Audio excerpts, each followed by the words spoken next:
لأزيدنكم ولئن كفرتم إن عذابي لشديد وقال رسول الله صلى الله عليه وسلم من أحيا سنتي فقد أحبني ومن أحبني كان معي في الجنة أو كما جاء في الحديث. Alhamdulillah, Bapak Ibu hadirin sekalian yang dirahmati Allah Subhanahu wa taala. Mari sama-sama kita bersyukur pada Allah karena Allah Subhanahu wa taala masih memberikan kita hidayah, anugerah, pertolongannya sehingga kita dapat mengerjakan sholat maghrib secara berjamaah. Bapak Ibu sekalian,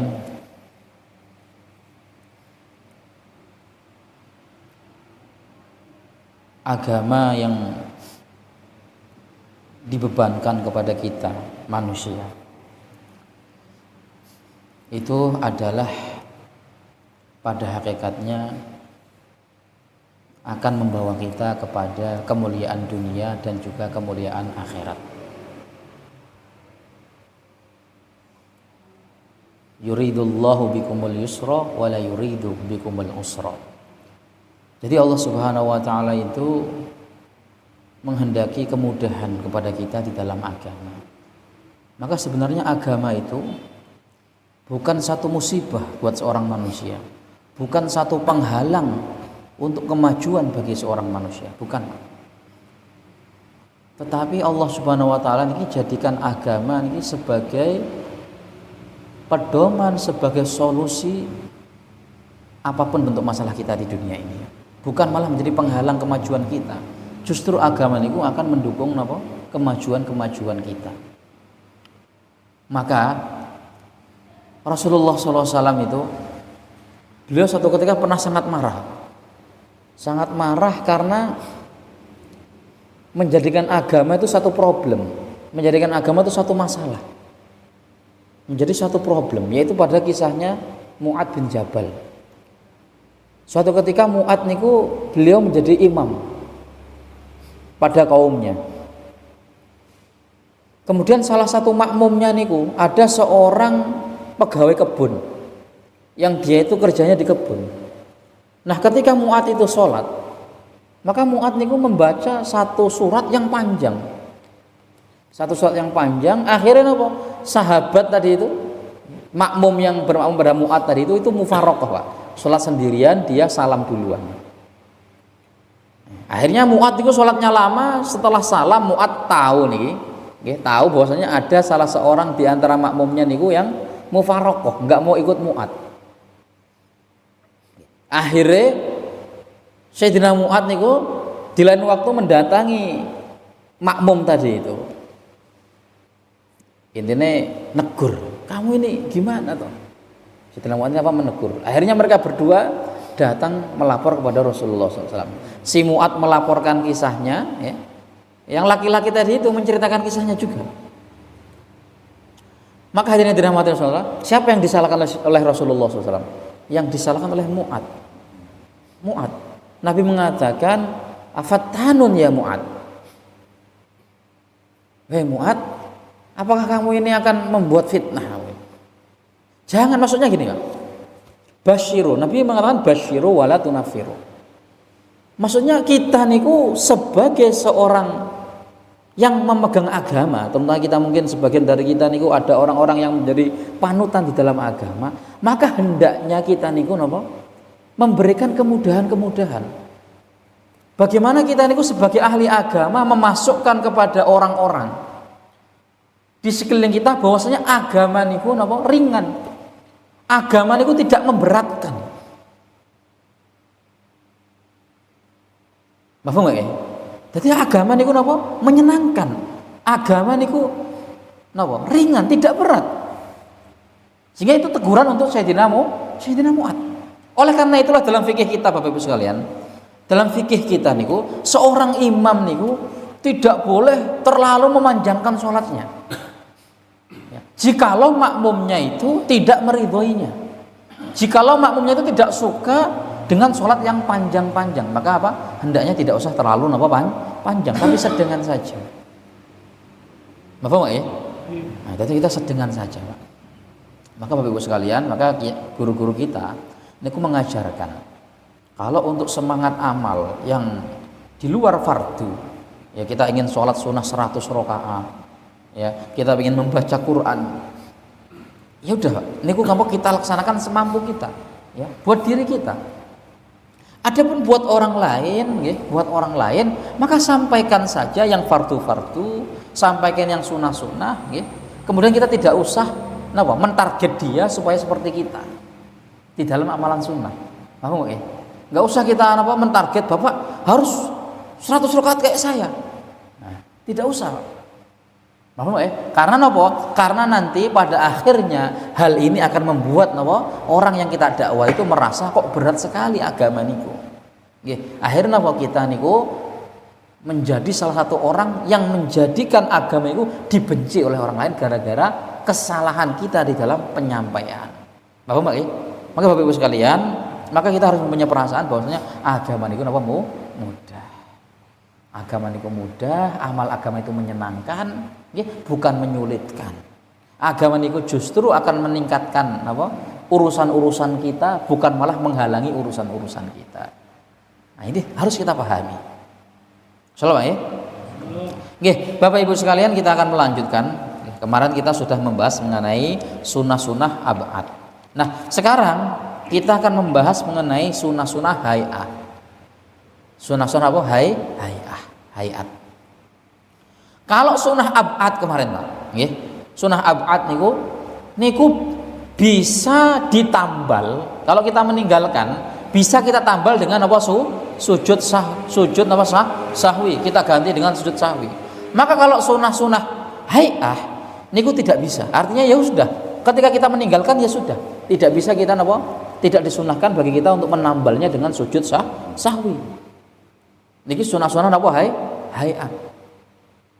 Paham enggak ya? Nah, kita harus tahu, Pak, mana perkara-perkara yang rukun dalam sholat, mana yang sunnah ab'ad dalam sholat, mana yang sunnah hay'at.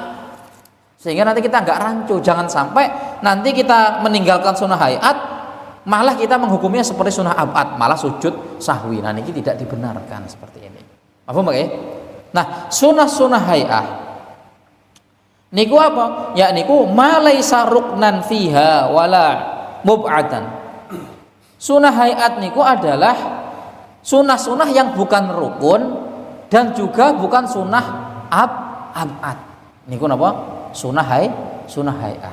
Berarti kalau kemarin kita sudah bahas rukun-rukun sholat niku enten napa jenenge? Niat, takbiratul ihram, nggih, membaca Al-Fatihah dan lain-lain. Kemudian sunnah ab'ad niku diingin apa? Tasyahud awal dan juga kunut. Maka selain niki di dalam sholat niku masuk kategori sunnah hay'ah. Paham nggih? Masuk kategori sunnah hay'at. Nah, langsung mawon. Di sini para ulama menjelaskan bahwasanya sunnah hay'at niku ada khamsata asara, ada 15 sunnah. Jadi ada 15 sunnah hay'at niku dalam sholat. Yang pertama, raf'ul yadaini, yaitu mengangkat tangan inda takbiratul ihrami, ketika takbiratul ihram. Ini yang pertama. Terus yang pertama apa? Angkat tangan. Jadi ketika takbiratul ihram, Allahu akbar. Niki ngangkatnya niki hukumnya apa? Sunnah. Nggih. Ngangkatnya niku hukumnya sunnah. Lek takbirnya, takbiratul ihramnya niku hukumnya apa? Wajib, rukun. Tapi ngangkat tangan nih niku hukumnya apa? Sunnah. Mulai Bapak Ibu sekalian, menawi enten tiang, kita melihat orang kok pas takbir niku mboten ngangkat tangan, Allahu Akbar. Mboten usah disalahkan. Enggak usah kita kata oh jenengan niku salah, mboten usah. Karena apa? Niki tidak masuk kategori rukun sholat. Sehingga andaikan orang tidak mengerjakannya, mboten masalah, sholatnya tetap sah. Enten tiang takbirnya Allahu Akbar, langsung takbir, mboten diangkat. Nggih pun. Karena ngangkatnya niki napa? Sunnah. Benten lek misalnya tiangi mboten takbir, Pak. Nah niku baru kita napa salahkan. Kok dia orang yang bisa berbicara kita salahkan. Mafhum nggih? Ila hadwil mankibaihi, diangkat tangannya sampai sejajar dengan apapun pundak. Jadi diangkat sampai sejajar apapun pundak. Niku tertibnya seperti itu, Pak. Paham ya? Ini satu. Kemudian selanjutnya wa raf'ul yadaini indar ruku'i, mengangkat kedua tangan ketika hendak rukuk. Jadi ketika sudah Al-Fatihah membaca surat mau rukuk niku Allah niku sunah angkat tangan Allahu Akbar.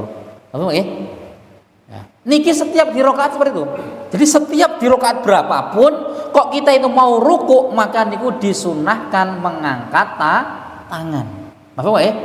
Jadi mau rukuk niku sunah ngangkat tangan. Kemudian wa indar raf'i minhu. Kemudian ketika kita berdiri dari rukuk, artinya ketika i'tidal. Jadi ketika sami Allahu liman hamidah niku sunah mengangkat tangan. Sunah, nggih mawon nggih. Nek mboten diangkat pripun nggih mboten masalah. Mboten membatalkan salatnya. Niki napa sunnah. Semakin banyak yang sunnah yang kita kerjakan, tentu saja pahala salat kita akan semakin meningkat, Pak. Tentu saja semakin meningkat. Mulanya kita jangan pernah sekali-kali napa meremehkan perkara sunnah. Selama kita niku napa bisa mengerjakannya, kita kerjakan semaksimal mungkin. Mabon nih, Pak. Nah, kemudian setelah mengangkat tangan ketika takbir tadi itu ada beberapa tempat tadi. Nama takbiratul ihram. Kemudian apa? Mau rukuk. Yang ketiga i'tidal. Satu lagi Pak, yang keempat. Yang keempat ketika bangun dari tasyahud awal. Nggih, bangun dari tasyahud awal. Tahiyat awal, at-tahiyatul kan berdiri. Allahu Akbar. Artinya lek di rakaat napa? Di rakaat yang 4, salat yang 4 rakaat berarti setelah naik di rakaat ketiga. Dari rakaat kedua naik di rakaat ketiga setelah tasyahud awal, tahiyat awal niku disunahkan angkat tangan. Selain niku tidak disunahkan. Berarti di rakaat pertama, jenengan di rakaat pertama niku kan mboten enten tasyahud nggih to. Habis sujud langsung berdiri nuju rakaat kedua. Niku mboten disunahkan angkat tangan. Jadi habis sujud langsung Allahu Akbar, langsung ngeten Pak. Paham nggih? Nah, beda lek tasyahud awal. Kalau tasyahud awal kita sunah mengangkat tangan niku. Paham? Jelas ya? Paham nggih Pak? Nah, ini tadi ada 4 tempat kita niku disunahkan mengangkat tangan ketika takbir tadi itu. Kemudian selanjutnya yaitu wawad'ul yamini 'ala shimali. Kemudian ketika kita selesai takbir, ya, posisi sedekap salat niku pripun posisi yang disunahkan yaitu wad'ul yamini 'ala shimali, meletakkan tangan kanan di atas tangan kiri. Nggih, jadi tangan kanan di atas tangan kiri. Kemudian wa yakunani tahta sadrihi wa fawqa surratihi wa fawqa surratihi. Kemudian kedua tangan niku yang disedekapkan niku diletakkan di mana? Yaitu di bawah dada, tahta sadri, di bawah dada, tetapi fawqa surrati, di atas pusar. Jadi antara tengah-tengah dada dan pusar diletakkan di situ ketika kita sedekap salat. Sekali lagi Bapak sekalian, niki adalah tindakan sing napa sunnah. Artinya kita ningali enten tiyang salat ngeten, Pak. Nggih pun, nggak usah kita permasalahkan. Atau gini, nah ya udah, nggak usah kita permasalah. Atau gini, nggak dalam sedekap, ya. Tangannya kejun apa pripun, nggih pun. Artinya niku napa? Artinya niki bukan satu rukun, ngoten Pak artinya Pak. Meskipun dia meninggalkan sunnah, ya, mafhum. Artinya dia tidak meninggalkan rukun sehingga itu tidak menghalangi keabsahan sholat dia. Andai kan kita umpamakan orang sholatnya itu, ya, ketika takbir boten diangkat ngeten Pak, Allahu Akbar, tangannya ngeten mawon, boten diangkat, boten sedekap ngeten, Allahu Akbar, Bismillahirrahmanirrahim. Jadi imam lah, Alhamdulillahirabbil alamin, nggih. Seumpama ngoten Pak, maka niku tetap dianggap napa? Sah, meskipun dia meninggalkan apa sunnah tadi itu. Paham nggih? Nah, akhirnya Bapak Ibu sekalian, ketika kita tahu oh ternyata hal yang itu sunnah, akhirnya kita tidak ada mempermasalahkan. Orang mau tangannya diginikan, mau gini kan kita nggak mempermasalahkan. Paham nggih? Ya. Kita anggap berarti dia tidak mengikuti sunnah. Dia meninggalkan sunnah. Ampun ngoten mawon. Akhirnya apa? Akhirnya kita tidak suudzon kepada saudara Islam kita. Paham nih Pak nggih? Kemudian wat tawajjuh. Yang dimaksud tawajjuh niku adalah ini diterangkan bahwasanya du'aul iftitah. Setelah kita takbir Allahu Akbar, tangan ditaruh ngeten nggih, kemudian kita disunahkan untuk membaca doa iftitah. Tentu saja niki kelawan sirri, Pak. Sirri niku kemarin sudah dijelaskan, sirri niku adalah ukurannya telinga kita mendengar. Kalau jahar niku ukurannya telinga teman kita di samping kita niku bisa mendengar. Jadi kalau sirri niku didengar diri kita sendiri, kalau jahar niku didengar oleh orang lain. Apa makanya? Nah, niku maksudnya sirri dan jahar itu seperti itu. Mulai kemarin saya jelaskan bahwanya rukun qauli, nggih, rukun dalam salat seperti membaca Al-Fatihah, nggih. Seperti napa takbiratul ihram, ini kan rukun enggak, nggih? Takbiratul ihram, Al-Fatihah, kemudian apa? Tahiyat akhir, kemudian salam, assalamualaikum. Ini kan apa? Termasuk apa? Rukun salat. Niku harus diucapkan, enggak boleh dibatin, Pak. Mboten angsal dibatin, harus diucapkan seukuran kita mendengarnya. Nggih. Seukuran kita mendengar diri sendiri. Jadi harus bismillahirrahmanirrahim. Alhamdulillahirabbil alamin. Nah, ngoten. Paham ya? Nah, begitu juga ketika kita membaca doa iftitah, ya, maka kita harus membaca dengan sirri, yaitu seukuran kita mendengarnya sendiri. Ya. Insyaallah niki doa iftitah sudah hafal semua insyaallah. Katsira walhamdulillahi katsira ila akhir. Paham ya? Niki yang selanjutnya. Kemudian selanjutnya kesunahan lagi, dan niki insyaallah niki jarang diamalkan ya. Wal isti'adzatu, kemudian membaca ta'awudz. Ya. Cuman bahasanya niki al isti'adzah niku sehingga maknanya adalah meminta perlindungan kepada Allah Subhanahu wa taala. Sehingga di sini para musannif niki mengatakan wa tahsulu bi kulli lafdin yustamalu ala ta'awudzi. Setiap lafaz yang disitu mengandung makna minta perlindungan, maka niku sudah masuk kategori ta'awud. Akan tetapi wal afdalu, yang paling utama ta'awud niku adalah a'udzubillahi minasyaitonirrajim. Niku hukumnya sunnah, Pak. Dibaca setelah doa iftitah sebelum membaca Al-Fatihah. Akan tetapi dibaca dengan sirri. Apa enggak ya? Yang kita sholat, yes. Setelah membaca doa iftitah, kemudian dalam sirri baca sirri a'udzubillahi minasyaitonirrajim. Baru bismillahirrahmanirrahim. Ngoten, Pak. Paham enggak ya? Nah, jadi mungkin seperti itu. Nah, jelas nggak ya? Terus, napa? Termasuk kesunahannya membaca apa? Ta'awud niku disunahkan. Paham nggak ya?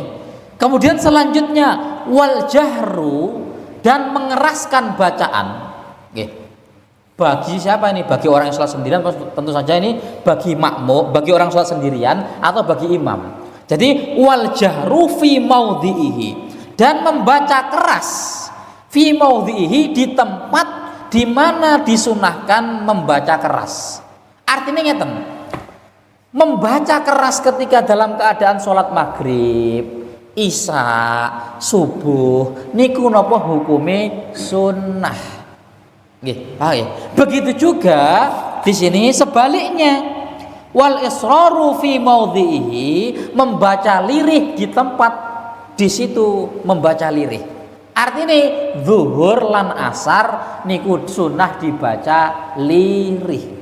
Maka kesimpulannya membaca jahar atau membaca lirih bagi imam ataupun bagi munfarid niku hukumin apa sunnah, Bapak Ibu. Sunnahnya begitu. Kalau maghrib ya, imam sunnahnya jahar baca bismillahirrahmanirrahim. Ngoten, Pak. Alhamdulillahi rabbil alamin. Nah, niku mengeraskannya niku hukumnya sunnah. Paham enggak ya? Sehingga andaikan enten imam ya, dia tidak menjaharkan malahan, terus meneng mawon dia. Nggih, meneng mawon, malah mboten seakan-akan membaca sirri dia. Ya, kita tidak mendengar. Oh, berarti niki imam membaca sirri berarti berarti dia meninggalkan sunnah. Tapi sholatnya sah mboten? Sah mawon, Pak. Mboten masalah sah. Paham ya? Cuma nanti bedanya makmum, ketika makmum niku tidak mendengar bacaan imam, maka dia boleh langsung memulai bacaan Al-Fatihah. Ngoten mawon. Utawa dibalik. Di sholat zuhur nggih, imam malah membaca jahar. Bismillahirrahmanirrahim. Alhamdulillah, mungkin dia lupa atau bagaimana. Maka tidak masalah. Berarti dia hanya meninggalkan sunnah, tapi tidak mempengaruhi iki sah apa gak salat iki mau. Nah, tidak sampai seperti itu.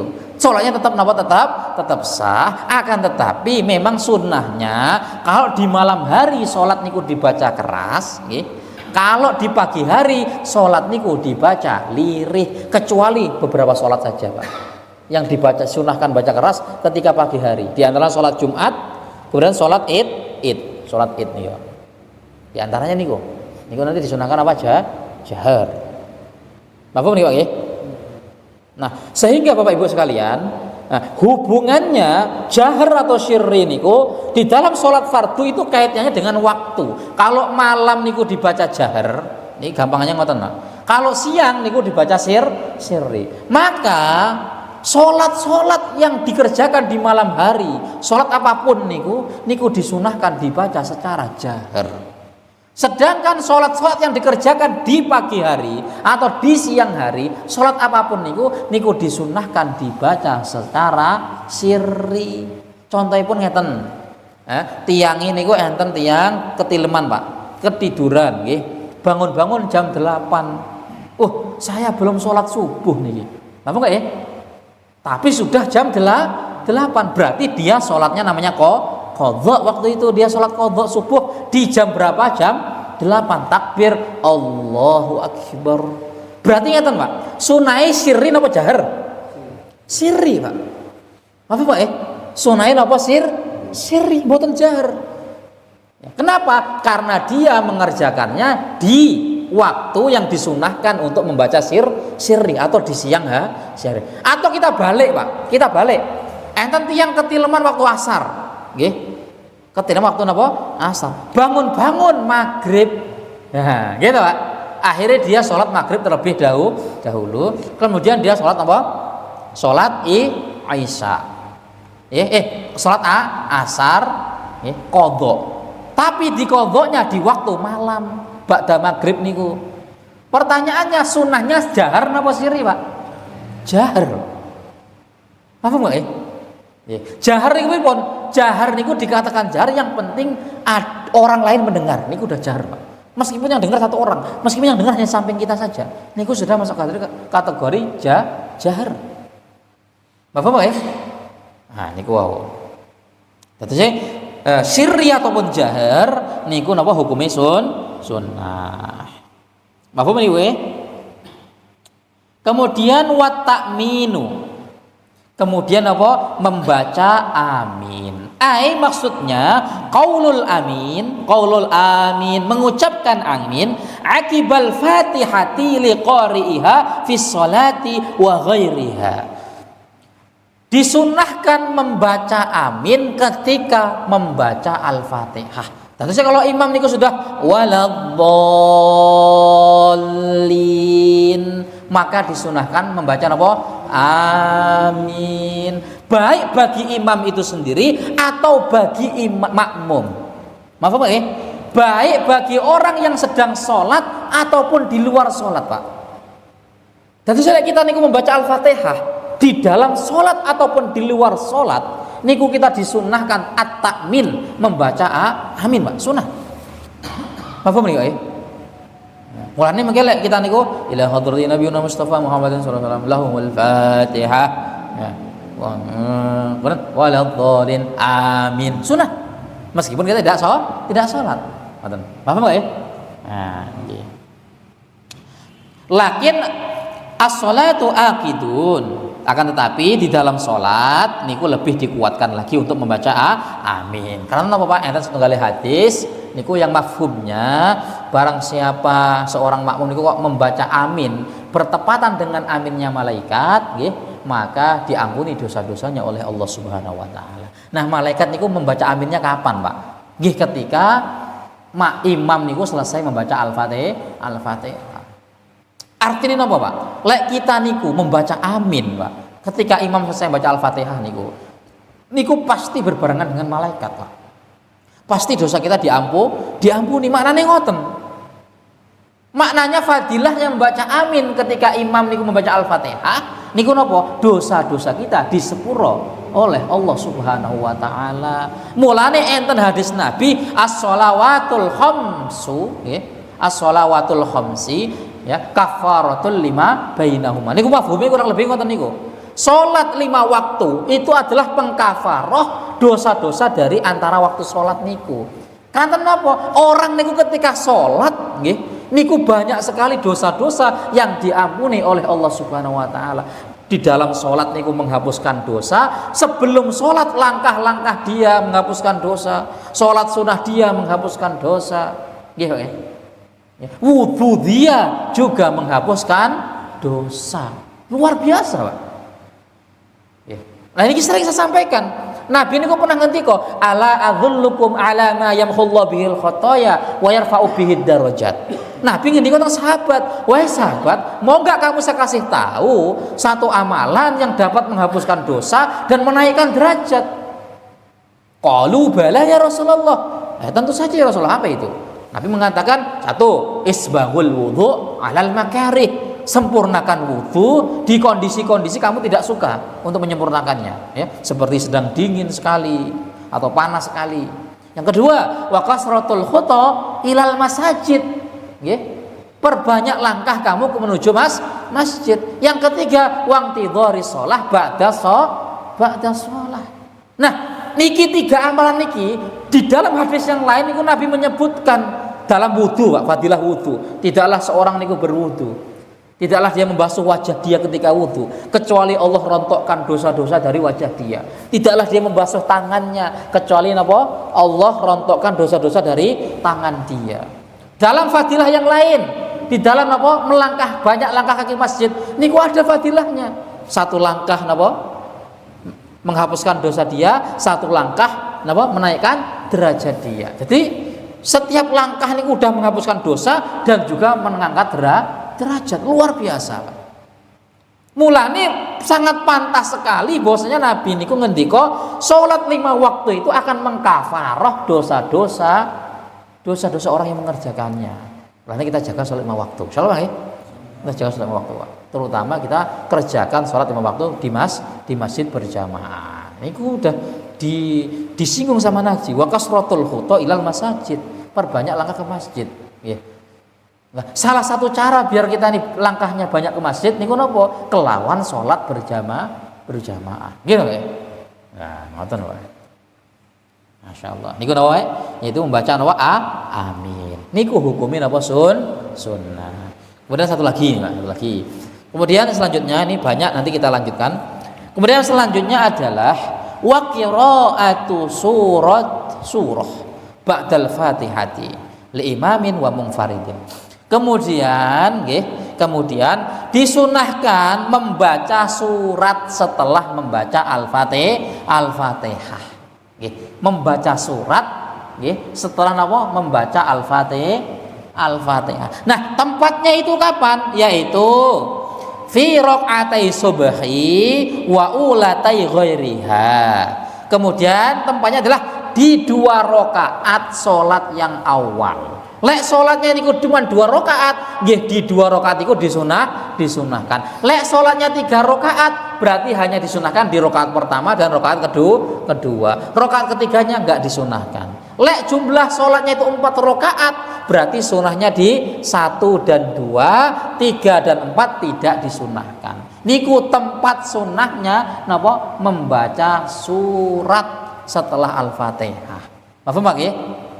Nah, kemudian niku di dalam Fathul Mu'in, apabila ada orang masbuk, orang napa Pak?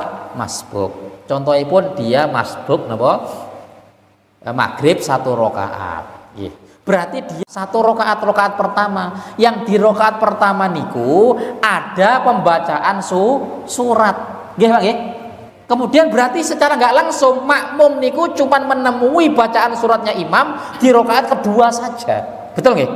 Rakaat ketiga itu tidak disunahkan membaca apa surat. Maka makmum ketika imam salam otomatis dia nambah 1 rakaat. Di situ dia disunahkan membaca surat yang dati dia tertinggal.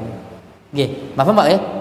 Dadosé napa? Lek kita niku terlupakan membaca surat, kita boleh membacanya di rakaat selanjutnya. Niku berlaku juga bagi orang yang masbuk. Paham nggih? Umpami jenengan isya masbuknya 2 rakaat, Pak. Masbuk 2 rakaat. Berarti jenengan tertinggal napa bacaan dua imam niki yang ada suratnya. Betul nggih? Nggih. Maka ketika imam salam jenengan nambah lagi 2 rakaat. Nah 2 rakaat niki jenengan tambahin apa surat. Kranten jenengan dewa ketinggalan apa surat bacaan suratnya imam. Mafhum nih Bang nggih? Nah niki alhamdulillah napa sebagian dari sunah-sunah napa abad. Berarti niki wau yang kita bahas napa sudah 1. Apa wau? Niku napa takbir, ngangkat tangan ketika takbir, ngangkat tangan takbiratul ihram, nggih. Ngangkat tangan ketika takbiratul ihram, ngangkat tangan ketika ruku, ngangkat tangan ketika i'tidal dan ketika berdiri dari tasyahud awal. Ini yang pertama tadi. Kemudian yang kedua tidak apa? Membaca doa iftitah. Kemudian tangannya ketika takbir diletakkan di mana ya? Posisi tangannya, tangan kanan di atas tangan kiri, kemudian diletakkan di bawah dada di atas pusar. Nggih. Kemudian membaca doa iftitah. Nggih. Kemudian membaca ta'awudz, a'udzubillahi minasyaitonirrajim. Kemudian membaca surat. Kemudian bacaan-bacaan yang keras disunahkan membacanya dengan keras, bacaan-bacaan yang lirih disunahkan dibaca dengan lirih. Alhamdulillah. Apa nggih? Nggih. Mungkin sampai sini dulu, insyaallah besok kita lanjutkan. Karena ini ada banyak nih. Nggih, dari sini ditanyakan? Nggih, nuwun.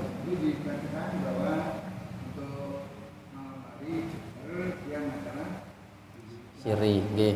Khususnya untuk salat Jumat kan dijaharkan. Lah nggih. Kan saya tadi sudah mengecualikan.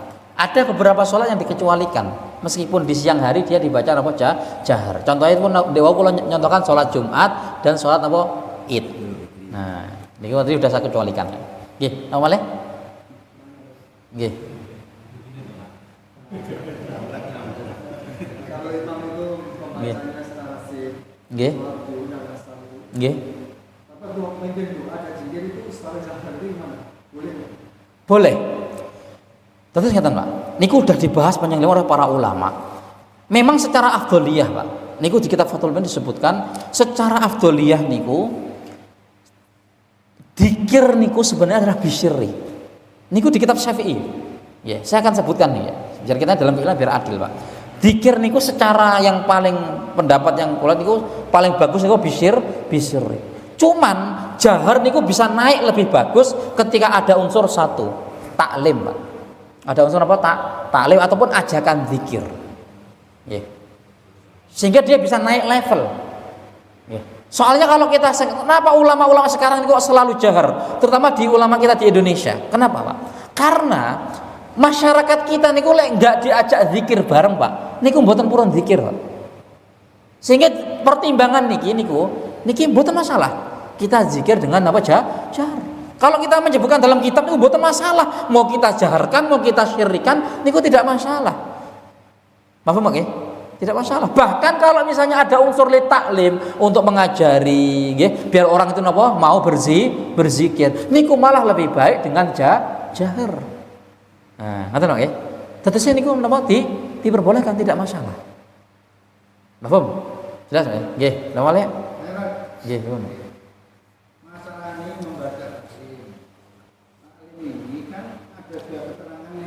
Nggih. Nggih. Terus kalau kita membaca terus diartikan, maksudnya kita bermakna sendiri, boleh enggak? Nah, niku Pak. Dados ngeten Pak. Masya Allah, alhamdulillah. Dados salah satu tindak dalam keilmuan niku yang tidak boleh kita simpulkan sendiri niku adalah makna Quran dan makna hadis. Niku tidak boleh kita simpulkan dengan pemikiran kita sendiri, dengan logika kita sendiri. Kenapa Bapak? Karena kita tidak tahu maksud ayat ini, kita tidak tahu maksud hadis ini. Sehingga memahami hadis dan Quran secara tekstualis niku bisa dipastikan pasti salah, Pak. Nggih, Bapak nggih?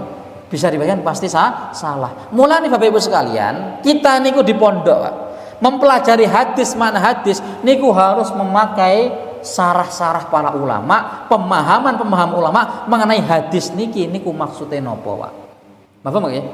Sehingga kalau kita tidak memahami Quran dan hadis niku melewati tafsir para ulama, makna-makna para ulama niku akan jatuh kepada kejahilan, bahkan bisa jatuh kepada kesesatan, Pak. Akhirnya bahaya niku, Pak. Nah, ini bahayanya itu seperti itu. Karena apa? Karena dia tidak mengikuti makna para ulama.